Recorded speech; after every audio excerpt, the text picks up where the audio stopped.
ચાલો છોકરાઓ, તો લાસ્ટ વિડીયોની અંદર આપણે કમ્પ્લીટ કરીને આવ્યા છે અણુસૂત્ર અને સાથે સાથે ચતુષ્ફલકીય છિદ્ર અને અષ્ટફલકીય છિદ્રોના સ્થાન.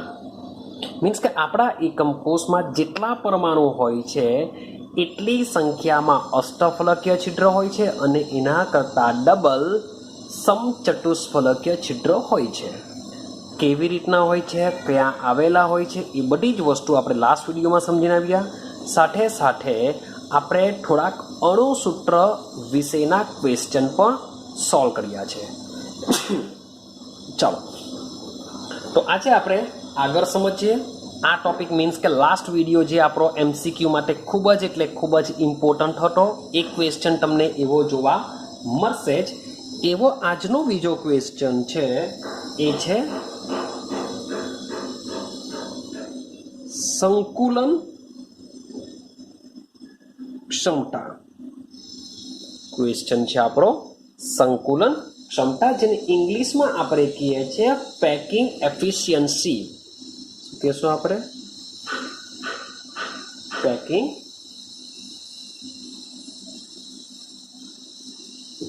એફિશિયન્સી. ઇંગ્લિશમાં પેકિંગ એફિશિયન્સી કહેવામાં આવશે. તો આ ખૂબ જ એટલે ખૂબ જ ઇમ્પોર્ટન્ટ ટોપિક છે.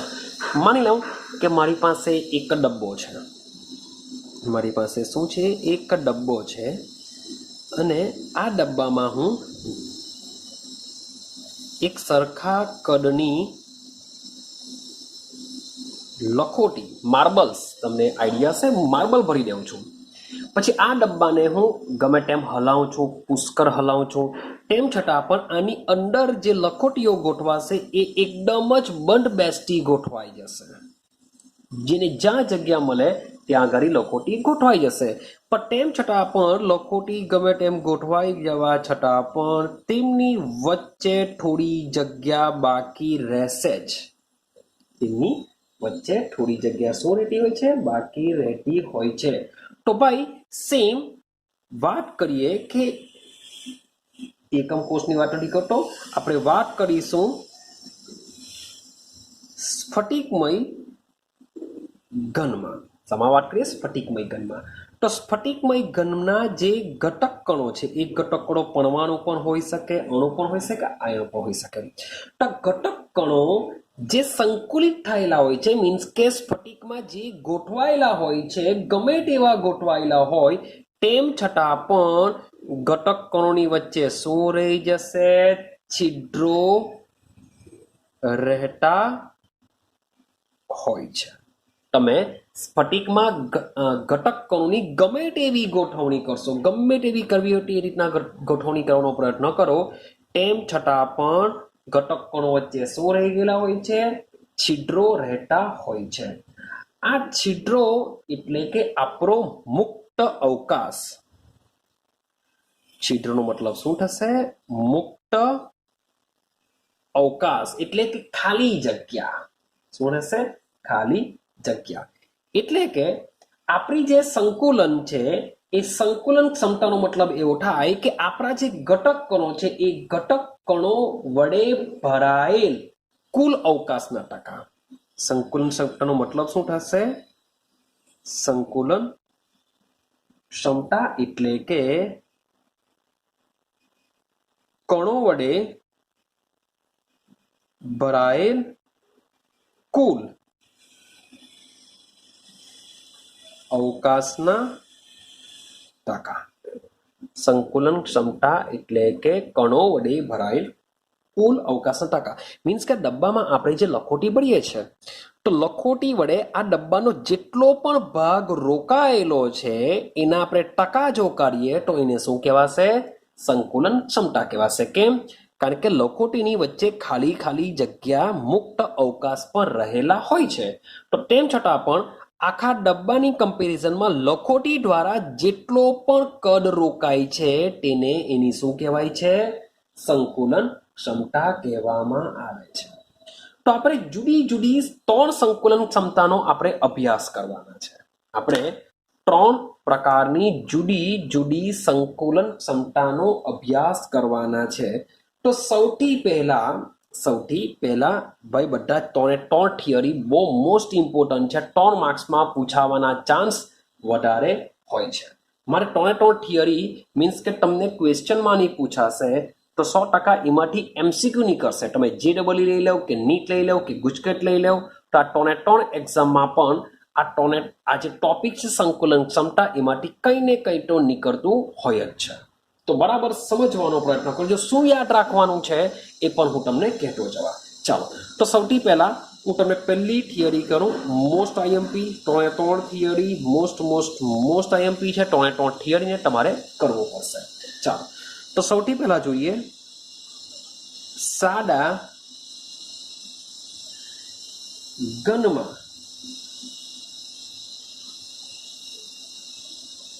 સંકુલન ક્ષમતા. ચાલો, તો ભાઈ મેં પહેલેથી જ મીન્સ કે સાદો ઘન દોરીને મૂકી દીધો છે. મીન્સ કે હું દોરવાનો જો પ્રયત્ન કરતે તો સીધી સિમ્પલ વસ્તુ છે. આજે મેં રાઉન્ડ જે દોર્યા છે એ મેં કોઈનનો ઉપયોગ કરીને દોરેલા છે. માટે હું જો હાથથી દોરવા જતે તો મીન્સ કે આજે મેં રાઉન્ડ દોરેલા છે એ મારાથી પરફેક્ટ દોરાતે નહીં. માટે મેં શું કરેલું છે, કોઈનનો ઉપયોગ કરીને આ સર્કલ દોરેલા છે. હવે સમજો, સૌથી પહેલું સેન્ટેન્સ તમે શું લખશો? તમને પૂછાય કે સાદા ઘનમાં સંકુલન ક્ષમતા સમજાવો. તો સૌથી પહેલા તમને ખબર હોવી જોઈએ કે સાદા ઘનમાં પરમાણુઓ કેવી રીતના ગોઠવાયેલા છે. તો તેના વિશે લખીશું કે સાદા સમઘનીય લેટીસમાં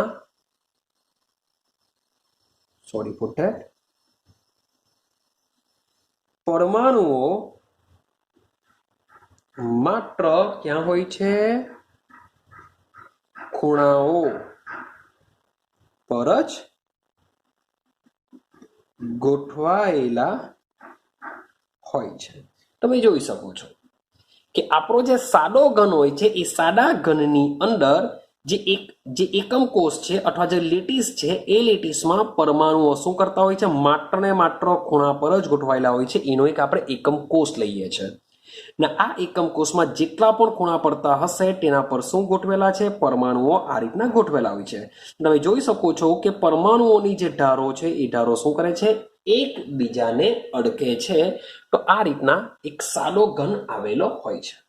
ચાલો, આ તમારું પહેલું સેન્ટેન્સ થયું. મીન્સ કે તમે ત્રણે ત્રણ પ્રકારનું સંકુલન ક્ષમતા ભણશો તેમાં પહેલો પોઈન્ટ કોમન રહેશે કે તમારા જે સમઘનીય લેટીસ હશે એ લેટીસમાં કયા પરમાણુ ગોઠવાયેલા છે એ તમારે સૌથી પહેલો પોઈન્ટ લખવાનો છે. જેમ કે સાદા ઘનમાં પરમાણુઓ માત્ર ને માત્ર ખૂણા પર જ ગોઠવાયેલા હોય છે. ક્લિયર છે? અને આની સાથે જ એક બીજો લખીશું કે આ જે કણો છે, કણો એકબીજાની ધાર મારફતે અડકે છે. તો લખીશું આ કણો એકબીજાની ધાર મારફતે શું થશે? અડકે છે. આ કણો એકબીજાની ધાર મારફતે શું કરે છે? અડકે છે. થઈ ગયું? ચાલો, હવે આપણે ધારી લેશું. ધારો કે એકમ કોષની ધારની લંબાઈ a તથા કણોની ત્રિજ્યા r છે. હવે આ જે વસ્તુ દેખાય છે, માની લો કે આની વાત ચાલે છે. આ જે દેખાય છે એ એકમ કોષની ધાર છે. એવી કેટલી ધાર આવી રહી છે? 12 ધાર. તમે રૂમમાં ઇમેજિનેશન કરશો તો ઇઝીલી ઓબ્ઝર્વેશન કરી શકશો કે એક એકમ કોષની કેટલી ધાર હોય છે? 12 ધાર હોય છે. દેખાય છે? 1 2 3 4. સેમ આવી 4 ધાર ઉપર તમને જોવા મળશે. એટલે કે 8 થવાની, પછી 9 10 11 ને 12 થઈ જવાની. તો આ રીતના તમને 4 ને 4 8 9 10 આ બાજુ આવશે 11 12. આ 1 2 3 4 સેમ ઉપર બીજી 4 8 9 10 આ બાજુ આવશે 11 અને 12. તો આ રીતના તમને 12 ધાર તમને જોવા મળતી હોય છે. ક્લિયર થાય છે? ચાલો હવે સાથે સાથે કણની ત્રિજ્યાનો મતલબ શું થાય કે માન લો કે મારી પાસે આ પરમાણુ છે, એનું સેન્ટર લઈ લઉં. માન લો કે આ એનું સેન્ટર છે. સેન્ટરથી આ જે ભાગ આવશે એ શું કહેવાશે? એની ત્રિજ્યા કહેવાશે. આખું એનું વ્યાસ કહેવાશે, પણ આટલો ભાગ એની શું કહેવાશે? ત્રિજ્યા કહેવાશે. ઉતરે છે દિમાગમાં? ચાલો સેમ અહીંયાથી આ બાજુ જઈએ તો આપણને શું કહેવાશે? ત્રિજ્યા કહેવાશે. સેમ આ એનું કેન્દ્ર છે, અહીંયાથી આ બાજુ જઈએ તો બી એની ત્રિજ્યા કહેવાશે, આ બાજુ જઈએ તો બી આની શું કહેવાશે? ત્રિજ્યા કહેવાશે. એ આપણે ધારી લીધેલું છે. હવે તમે જોજો કે પહેલા સમજીએ કે આ જે એ અને આર છે તો એકબીજા સાથે શું સંબંધ ધરાવે. તો માન લો કે મારી પાસે અહીંયા સમજાવું, આને વાત પછી કરું, કે મારી પાસે આ એક ધાર છે, એકમ કોષની ધાર. તો આ જે ધાર છે તો સમજો કે આ ધારનો જે ડી પરમાણુ છે તેનો અડધો ભાગ જો આર કહેવાશે. આ ઈનો અડધો ભાગ એકમ કોષમાં આવી જાય છે, એકમ કોષની ધારમાં આવી જાય છે. તો એનો મતલબ એમ થાય કે આખી ધાર બરાબર 2r થશે. શું થશે? 2r. કે આ જે આખી ધાર છે એ ધારમાં પરમાણુ કેટલા આવશે? તો ડી નો અડધો ભાગ આવવાનો, ઈ નો અડધો ભાગ આવવાનો. તો સેમ હું આ બે ગુણાની વાત કરતો હોઉં તો શું થશે? એચ નો અડધો ભાગ આવશે અને એ નો અડધો ભાગ આવશે. આ જે ભાગ છે એ બીજા એકમ કોષમાં આવેલો હશે, આ સેમ ભાગ બીજા એકમ કોષમાં આવેલો હશે. માટે આપણે લખી શકીએ કે એ અને આપણે લખી શકીએ બીજો પોઈન્ટ કે એ અને આર વચ્ચે નીચે મુજબનો સંબંધ બનશે. શું બનશે? તો ભાઈ થઈ જશે a is equal to 2r. A is equal to r કેવી રીતના? હજુ બી પાછું સમજાવું કે આ મારી શું છે? આખી ઢાળ છે. તો ઢાળ બરાબર એ, અને એ ઢાળમાં શું થશે? એક ગોળાની ત્રિજ્યા આટલી આવી જશે અને ડી ગોળાની આટલી ત્રિજ્યા આવી જશે. માટે એ બરાબર શું થઈ જશે? 2r થઈ જશે. માટે આ શું છે? એક ઢાળ છે.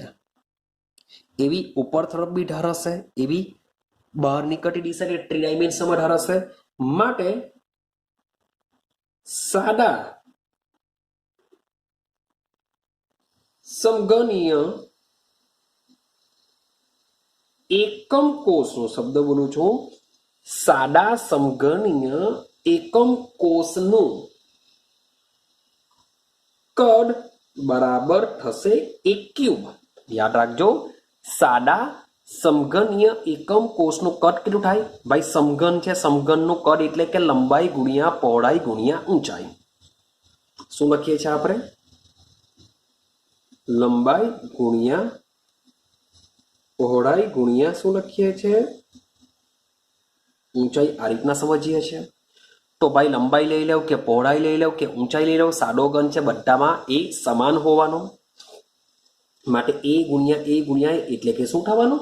એક ક્યુબ થવાનું. તો આને જો હું એક ક્યુબ કરી દઉં, કારણ કે સાદા સમઘનીય એકમ કોષનું આખાનું કદ કેટલું થશે? કારણ કે આખા કોષમાં આજે આપણો એકમ કોષ છે, એ આખા એકમ કોષમાં કેટલા પરમાણુ આવેલા છે અને જેટલા મીન્સ કે ટોટલ તો 8 પરમાણુ છે. 8 પરમાણુ ભેગા કરીએ તો એક પરમાણુ બને. તો આ એક પરમાણુ આ સમઘનનો કેટલો ભાગ રોકે છે? એક એકમ કોષનો એક પરમાણુ કેટલો ભાગ રોકે છે તેને જ એની કહેવામાં આવે છે સંકુલન ક્ષમતા. તો આપણે શું કરીએ છીએ કે અહીં 8 પરમાણુ ભેગા થઈને એક પરમાણુ બનશે એક એકમ કોષમાં. તો એક એકમ કોષમાં આ પરમાણુ એકમ કોષનો કેટલો ભાગ રોકે છે તેને આપણે પર્સન્ટેજમાં શોધવાનો પ્રયત્ન કરીએ છીએ. માટે આખા એકમ કોષનું કદ શું થશે? એક ક્યુબ થશે. માટે એક cube is equal to 2r નો ક્યુબ ઇઝ ઇક્વલ ટુ 2 નો ઘન એટલે કે 8r ક્યુબ. તો ભાઈ આ બી ઇમ્પોર્ટન્ટ છે. એક cube is equal two 8r cube. કેમ? કોઈક વખત એવું થાય કે તમને ક્વેશ્ચનમાં શું પૂછે, આ સેન્ટેન્સ બી યાદ રાખવું પડશે કે એક ક્યુબ બરાબર શું થશે? 8r cube. ક્વેશ્ચન એવો પૂછાય કે તમને સાદા ઘનમાં ત્રિજ્યાની વેલ્યુ આપી દેશે અને એકમ કોષના ઘનનું કુલ કદ પૂછી કાઢશે, એટલે કે એક ક્યુબ પૂછી કાઢશે. તો એવી કન્ડિશનમાં આ તમને ખબર હોવી જોઈએ કે સાદા ઘનમાં એક ક્યુબ બરાબર શું થાય? 8r ક્યુબ થાય. કેમ? અહીંયા લખીએ આપણે. તો આર ક્યુબ બરાબર શું થશે? એ ક્યુબ બાય 8 થઈ જશે. આર ક્યુબ બરાબર શું થશે? એ ક્યુબ બાય 8 થઈ જશે. અને મે બી આર ની વેલ્યુ જો શોધું તો આર બરાબર શું થઈ જશે ભાઈ? ઘનમૂળ એ ક્યુબ બાય 8 થઈ જશે.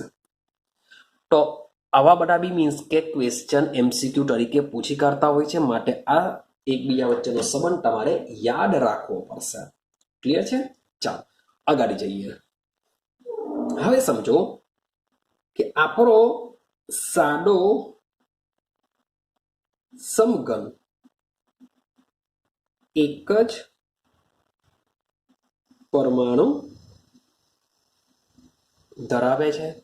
આપણને આઈડિયા છે, હવે આપણે ભણીને આવ્યા છે કે સાદા ઘનમાં ખૂણા પર જ પરમાણુ ગોઠવાયેલા હોય છે અને ખૂણા પરના પરમાણુઓને ભેગા કરવામાં આવે તો એક પરમાણુ બનશે. માટે સાદા સમઘનમાં એક જ પરમાણુ ધરાવે છે, એક જ પરમાણુ આવેલો હોય છે. ક્લિયર છે?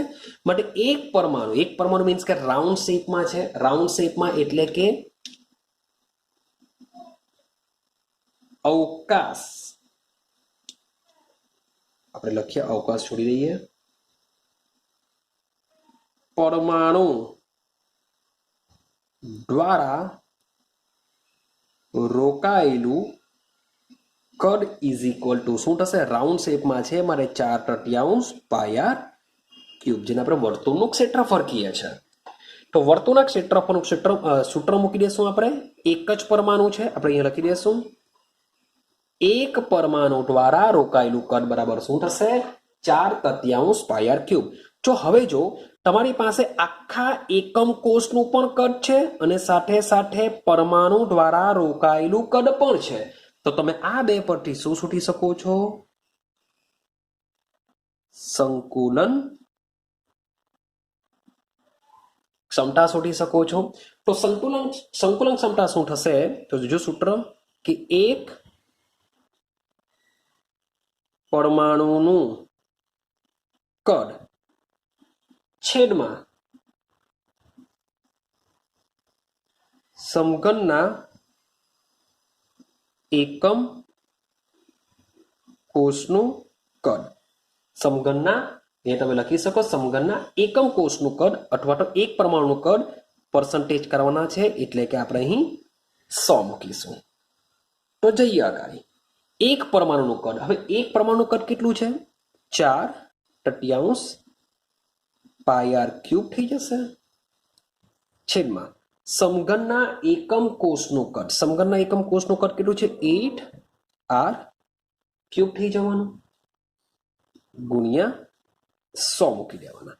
ચાલો શું કેન્સલ થશે? આર ક્યુબ ભાઈ તમારા દેખાશે અહીંયા કેન્સલ થઈ જવાના. આ ભાઈ ત્રણને તમે નીચે લાવી શકો છો અને 4 દુ તમે 8 પર કરી શકો છો. 4 દુ તમે શું કરી શકો છો? 8 કરી શકો છો. માટે સંકુલન ક્ષમતાને જોઈએ, પાઈની કિંમત તમે 3.4 લઈ શકો છો. શું લખીશું? ચાલો તો આપણે પહેલા લખી દઈએ પાઈ બચ્યો, આ છેદનો અંશનો છેદ છેદમાં આવશે એટલે કે નીચે 2 હોય 3 દુ 6 ગુણ્યા 100. ચાલો પાઈની કિંમત છે 3.14/6 ગુણ્યા 100. તો આ તમે કેલ્ક્યુલેશન કરશો તો આની કેલ્ક્યુલેશન તમને આવશે 52.36%. યાદ રાખજો, આ બી યાદ રાખવાનું છે. 52.36% જેવું હોય છે, જેને આપણે 52 આંકડો છો આમાં જે એડ કરી દઈએ તો 52.4% એની પેકિંગ એફિશિયન્સી હોય છે. કોની? સમઘનની. હવે તમને એવો ક્વેશ્ચન પૂછી કાઢે કે ભાઈ સાદા સમઘનમાં મુક્ત અવકાશ કેટલો હોય અથવા ખાલી અવકાશ કેટલો હોય? તો ભાઈ સાદા સમઘનમાં ખાલી અવકાશ અથવા તો તમે છિદ્રની ક્ષમતા જો તમે પૂછી કરો તો છિદ્રની ક્ષમતા બરાબર શું થવાનું? તો 100 માંથી 52.4 બાદ કરતા તમને અહીં જે પણ આન્સર મળશે એ તમારી થઈ જવાની સાદા સમઘનમાં છિદ્રની ક્ષમતા થઈ જશે. મીન્સ કે એક આપણા એકમ કોષમાં એક પરમાણુ જે આવેલો છે એ પરમાણુ એકમ કોષનો 52.4% જેટલો ભાગ રોકી લે છે. બાકીનો ભાગ કેવો રહેવાનો? ખાલી રહેવાનો. તો આપણે 100 માંથી જો 52.4 બાદ કરી દેશું તો મને શું મળી જશે? ખાલી ભાગ મળી જશે. આઈડિયા આવે છે? તો ભાઈ આ મુજબનો MCQ પણ તમારે યાદ રાખવાનો. ભાઈ બુકમાં તો એવું બધું આપેલું નહીં હોય, પણ સાદી સિમ્પલ આપણે બુદ્ધિ ચલાવવાની છે કે 100 માટે આપણે બાદ કરી દેશું તો આપણે છિદ્રની ક્ષમતા એટલે કે અવકાશ પણ મળી શકે છે. તો બસ આટલી વસ્તુ મીન્સ કે તમારે 3 માર્ક્સની અંદર કમ્પ્લીટ કરવી પડશે. આકૃતિ બી દોરવી જરૂરી છે કારણ કે એના પરથી જ બધું થશે. ક્લિયર થાય છે? તો બહુ સિમ્પલ વસ્તુ છે. વિડીયોને ફરીથી પાછું એકવાર જોઈ લેજો જેથી તમને આઈડિયા આવી જશે.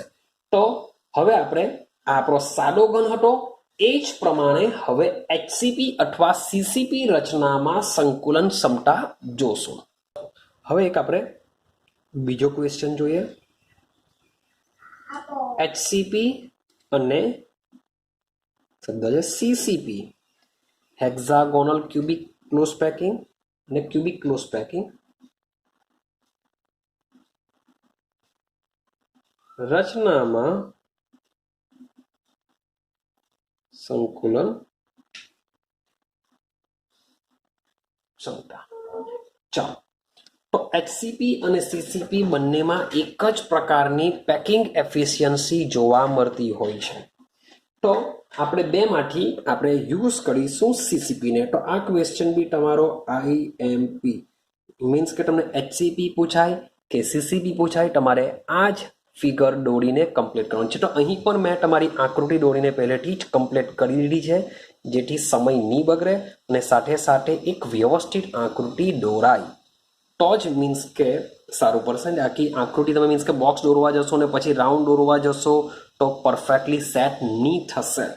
તો તમે એકવાર જાતે ટ્રાય કરશો એટલે તમને આઈડિયા આવી જશે કે ભાઈ આપણે આ આકૃતિ કેવી રીતના દોરવાની છે. તો સૌથી પહેલા સમજો કે અહીં આ બંને પ્રકાર એટલે કે HCP લઈ લો અથવા તો CCP લઈ લો, બંનેની જે સંકુલન ક્ષમતા છે એ કેવી છે? સરખી છે. એટલે કે HCP નો એક એકમ કોષ હોય કે CCP નો એક એકમ કોષ હોય, તેમાં પરમાણુઓ દ્વારા રોકાયેલું જે કદ છે એ બંને માટે કેવું હોય છે? સેમ હોય છે. હવે આપણે જે રચના સમજવાના છે એ શાની રચના સમજવાના? CCP રચનામાં સંકુલન ક્ષમતા સમજવાના છે. તો અહીં પણ સેમ આપણે ધારી લેશું કે CCP રચનામાં, શબ્દ બોલું છું, CCP રચનાના એક એકમ કોષમાં 4 પરમાણુઓ આવેલા હોય છે. CCP રચનામાં શું હોય છે? 4 પરમાણુઓ આવેલા હોય છે અને આ કણો એકબીજાની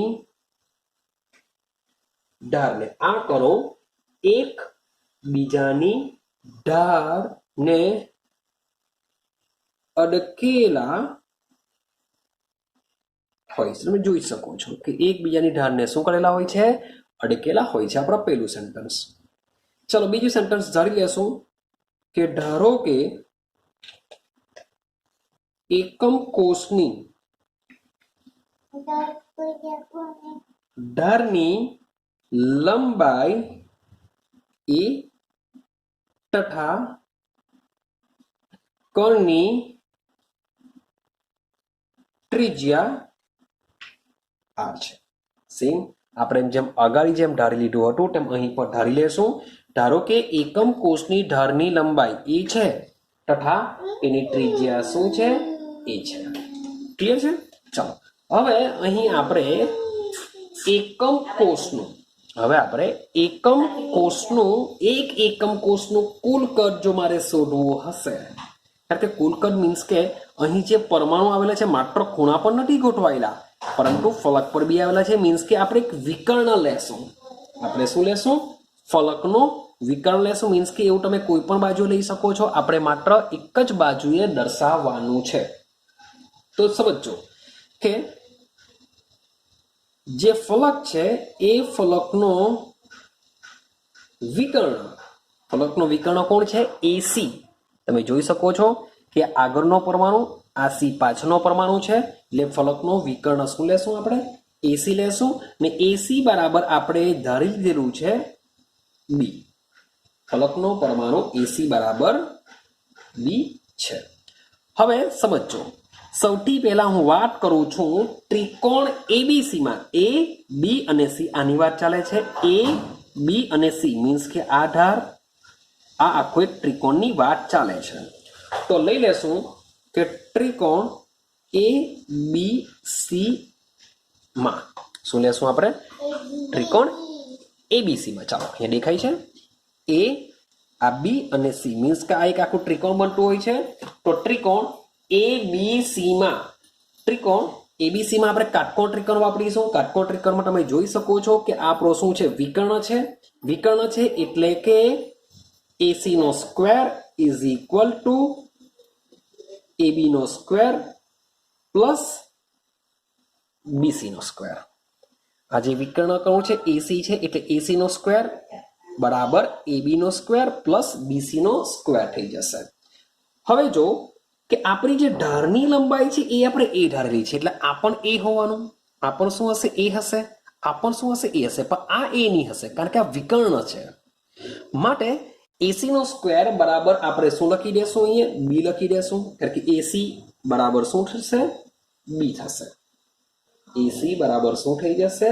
બી થઈ જશે. Sorry for that. ઓકે, ચાલો લખી દઈએ આપણે. એસી બરાબર બી થઈ જશે ઇઝ ઇક્વલ ટુ એબી નો સ્ક્વેર એટલે શું થશે? એ સ્ક્વેર વત્તા એ સ્ક્વેર થઈ જશે. એસી બરાબર બી છે માટે એસી નો સ્ક્વેર, સોરી ફોર ધેટ, અહીંયા બી સ્ક્વેર થઈ જશે. માટે બી સ્ક્વેર બરાબર થઈ જશે 2a સ્ક્વેર. બી સ્ક્વેર બરાબર શું થઈ જશે? 2a square. માટે બી બરાબર થઈ જશે, જોજો ભાઈ, √2, શબ્દ બોલું છું √2 ઇન્ટુ એ.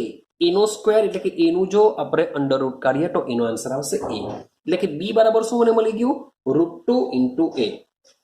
આઈડિયા આવે છે? ચાલો હવે સમજો કે આપણે ગોળાની ત્રિજ્યા આર ધારેલી છે. એટલે કે આ વિકર્ણની જો વાત કરીએ તો અહીંથી આ ગોળો આર, અહીંથી આ ગોળો અડધો ગોળો આર, આ બી વાળું અહીંયાથી આટલો ગોળોનું આર ને સી થી આટલું આર. તો તમે વિકર્ણ બી ની જગ્યાએ જો ચેક કરશો તો બી બરાબર તમે 4r કહી શકો. 1 2 3 4. તો તમે કહી શકો છો કે ગોળાની ત્રિજ્યા આર હોવાથી લખી શકીએ અહીંયા ગોળાની ત્રિજ્યા આર હોવાથી. ચાલો ગોળાની ત્રિજ્યા આપણે કેટલી લીધેલી છે? આર લઈ લીધેલી છે. ગોળાની ત્રિજ્યા આર હોવાથી બી બરાબર શું થઈ જશે ભાઈ? 4r થઈ જશે. તો આ બી ને આપણે શું કરીએ? કમ્પેરિઝન કરી દઈએ. માટે 4r બરાબર √2 ઇન્ટુ એ થઈ જશે. 4r બરાબર √2 ઇન્ટુ એ. માટે આપણે તો એની વેલ્યુ મેળવવાની છે. માટે એ બરાબર 4r બાય √2. 4r હવે 4 બરાબર 2 ઇન્ટુ 2 કરી શકાય ને 2 એટલે કે √2 કરી શકાય. માટે આનું કન્વર્ઝન જો કરીએ માટે a ઇઝ ઇક્વલ ટુ થઈ જશે 2. બીજો 2 છે, જો સમજો અહીંયા સમજાવું તમને કે 4 છે એને હું કેવી રીતે લખું છું? 2 ગુણ્યા 2 લખું છું. 2 ગુણ્યા 2 બરાબર 4. હવે આ બે માંથી કોઈ પણ એક 2 ની જગ્યાએ હું લખું છું √2 ઇન્ટુ √2 ઇન્ટુ √2 બરાબર બી શું થાય? 2 થશે. માટે આ જે 2 છે એ બે બેઠો મેં લખી દીધો ગુણ્યા. હવે આ બે ની જગ્યાએ √2 ઇન્ટુ √2 લખ્યો એટલે માટે એક √2 અને આ નીચે વાળો √2 કેન્સલ થઈ જશે. માટે √2 ઇન્ટુ આર. તો 2 √2 ઇન્ટુ આર. આ કન્વર્ઝન પણ તમારે યાદ રાખવાનું છે. યાદ રાખજો, એચસીપી અને સીસીપી માં આર આપી દેશે તો કેવી એકમ કોષનું કદ પૂછી કરે, અથવા એ આપી દેશે તો આરબી પૂછી શકે. તો આ કન્વર્ઝન બી એમસીક્યુ માટે તમારે યાદ રાખવાનું છે, ભૂલતા નહીં. આના પરથી પણ એમસીક્યુ નીકળતા હોય છે કે ધારની લંબાઈ આપી દેશે, ગોળાની ત્રિજ્યા પૂછી કરે, ગોળાની ત્રિજ્યા આપી દે, ઢારની લંબાઈ પૂછી કાઢશે. તો આ મુજબના ક્વેશ્ચન પૂછાતા હોય છે. યાદ રાખવાનું છે કે 3 સંકુલન ક્ષમતા ભણવાના છે. તેમાં આઈડિયા છે એચસીપી અથવા સીસીપી. તો એચસીપી અને સીસીપી માટે a બરાબર 2√2 યાદ રાખીશું અને સાદા સમઘન માટે યાદ રાખીશું a બરાબર 2r. a બરાબર શું યાદ રાખીશું? 2r યાદ રાખીશું. a બરાબર 2r. ઢારની લંબાઈ પૂછેલી હોય, r આપેલું હોય, તો a બરાબર 2r થી આપણે એનો આન્સર મેળવી શકીશું. ચાલો, અહીં આપણે શું મેળવું? a મેળવી લીધું. આપણે શું કર્યું છે? a. આ તો એકમ કોષનો મીન્સ કે કદથી એકમ કોષનું કદ નહીં, આ તો ખાલી a શોધેલો છે. પરંતુ આપણે એકમ કોષનું કુલ કદ બરાબર લંબાઈ ગુણ્યા પહોળાઈ ગુણ્યા ઊંચાઈ કરીએ છીએ. આપણે શું કરીએ છીએ? લંબાઈ ગુણ્યા પહોળાઈ ગુણ્યા ઊંચાઈ. માટે આપણે લખી દઈએ કે એકમ કોષનું કુલ કદ 1 થશે. શું થશે? કુલ કદ બરાબર 1. કેવી રીતે? લંબાઈ ગુણ્યા પહોળાઈ ગુણ્યા ઊંચાઈ. માટે એકમ કોષનું કદ બરાબર શું થશે? 2√2 r આખાનો ઘન. આ થઈ ગયું એકમ કોષનું કુલ કદ. ચાલો, તો આપણે જે એચસીપી અથવા સીસીપી હોય છે તેમાં એક એકમ કોષનું આટલું કદ છે. હવે એમાં આપણે પરમાણુ ભરીએ. ચાલો, કેટલા પરમાણુ છે? ટોટલ 4. તો સૌથી પહેલા લખી દઈએ કે અહીં એક પરમાણુનું કદ બરાબર, પરમાણુ આપણો ગોળાકાર છે માટે ક્ષેત્રફળ કેટલું થશે? 4/3 પાય ક્યુબ. માટે હવે લખીએ છીએ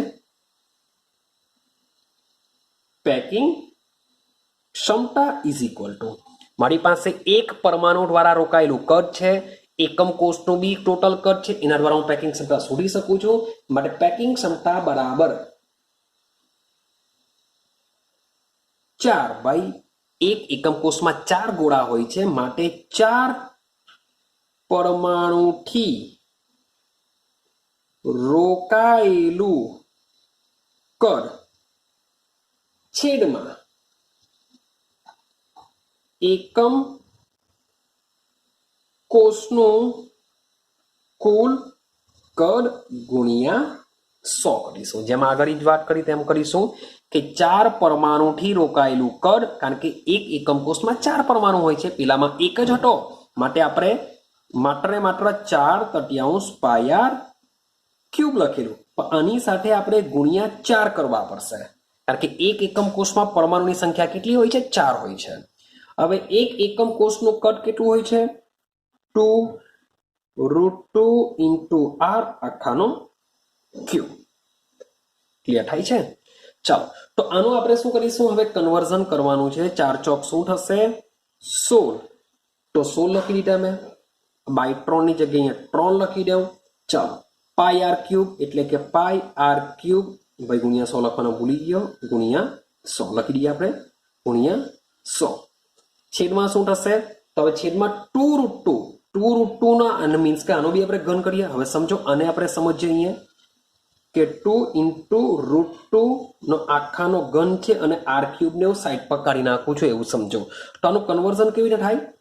સમજો, 2 × 2 × 2, તો 2 2 4, 4 2 8, 2 નો ઘન 8 થશે. હવે √2 નો ક્યુબ, √2 નો ક્યુબ નો મતલબ એમ થાય કે √2 × √2 × √2, તો √2 થઈ જશે 2, એટલે કે 8 × 16 × √2. શું થઈ જશે? 16 × √2 થઈ જશે. તો અહીં શું લખી શકીએ? 16 × √2 r ક્યુબ. તો ભાઈ શું કેન્સલ થઈ જશે? આપણે 16 દેખાય છે, આ 16 કેન્સલ થશે, આ 16 કેન્સલ થશે, r ક્યુબ કેન્સલ થશે, r ક્યુબ કેન્સલ થશે. તો રિયું શું? તો રિયા શું? પાય. પાયની વેલ્યુ મૂકી દેશું 3.14 મૂકી દેશું, છેદમાં 3 × √2 ગુણ્યા મૂકી દેશું 100. તો આનું જો તમે કન્વર્ઝન કરશો તમને આન્સર મળશે 74%. એટલે કે એચસીપીમાં પરમાણુઓ દ્વારા રોકાયેલું કદ કેટલું હોય છે? 74% હોય છે. તો એનો મતલબ એમ થાય કે ખાલી અવકાશ કેટલું હશે? તો 100 માંથી આપણે 74 બાદ કરી દઈએ તો આઈ થિંક સો આન્સર આવશે 26%. 26% જેટલો ભાગ શું હશે? એકમ કોષમાં ખાલી હશે. બોલો, ક્લિયર થાય છે? તો છિદ્રની ક્ષમતા કેટલી હોય છે? 26%. અને પરમાણુની ક્ષમતા કેટલી હોય છે? 74% હોય છે. શામાં? સીસીપી અથવા એચસીપી ની અંદર. તો યાર બહુ સિમ્પલ છે. 2 જ પોઈન્ટ યાદ રાખવાના છે. એક, એકમ કોષનું કદ કાઢતા આવડવું જોઈએ, અને પરમાણુનું કદ તો બહુ સિમ્પલ છે, 4/3 પાઈ આર ક્યુબ. એ તો આપણે 6ઠ્ઠા 7મામાં ભણતા આવીએ છીએ કે આપણો ગોળાકાર છે, તો ગોળાકારનું ક્ષેત્રફળ થશે 4/3 પાઈ આર ક્યુબ. અને સાથે સાથે પરમાણુની સંખ્યા જે આપણે આગળ સમજીને આવેલા છે. તો આ 2 પોઈન્ટ જો તમારા દિમાગમાં હશે તો તમે ઇઝીલી આ થિયરીને લખી શકશો, અને પૂછાવાના ચાન્સ ખૂબ જ વધારે હોય છે. ક્લિયર થાય છે? તો બસ આજના વિડીયોમાં હું માત્ર ને માત્ર 2 જ સંકુલન ક્ષમતા વિશે ભણીશું. નેક્સ્ટ વિડીયોમાં આપણે અંતઃકેન્દ્રીય સમઘનીય સંકુલન ક્ષમતા ભણીશું, અને સાથે સાથે આપણે થોડી ઘનતાની વાત કરીશું અને દાખલા ગણીશું. મીન્સ કે નેક્સ્ટ વિડીયોમાં આપણે હજુ પણ એક સંકુલન ક્ષમતા જે બાકી રહેલી છે એને આપણે કવર કરીશું, અને સાથે સાથે ઘનતાને સમજીને એના થોડા દાખલા સમજવાનો પ્રયત્ન કરશું. એટલે કે ઓલ ઓવર આ જે ટોપિક છે, ટોપિક ખૂબ જ ઇમ્પોર્ટન્ટ છે. બોર્ડની દ્રષ્ટિએ પૂછાવાના ચાન્સ ખૂબ જ વધારે હોય છે, અને જો ન પૂછાય તો ભાઈ એના એમસીક્યુ તો 100% તમને જોવા મળશે. એટલે કંઈ ને કંઈ બોર્ડની એક્ઝામમાં આમાંથી દેખાતું હોય છે. ક્લિયર છે? તો ભાઈ વિડીયોને જો તો વારંવાર જો, વારંવાર સમજવાનો પ્રયત્ન કરો, અને કોઈ પણ હિસાબે આને રેડી કરજો. તો મળીશું હવે નેક્સ્ટ વિડીયોની અંદર.